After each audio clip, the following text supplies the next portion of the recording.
প্রতিদিন শত শতবার ইস্তেগফার করতে রাজি আছেন?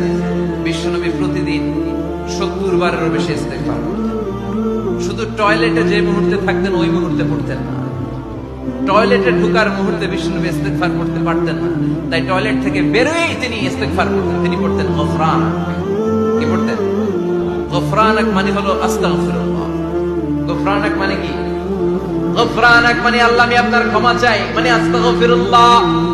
আবার বিশ্বনবী বলতেন মান লাযামাল ইস্তিগফার জাআলাল্লাহু লাহু মিন কুল্লি দীকিন মাখরাজা। যে ব্যক্তি সব সময় ইস্তেগফারের সাথে লেগে থাকে তাকে সব সময় বিপদ থেকে মুক্তি দিবে কে? আমাদের জীবনে বিপদ আছে না নাই? কত ধরনের বিপদ!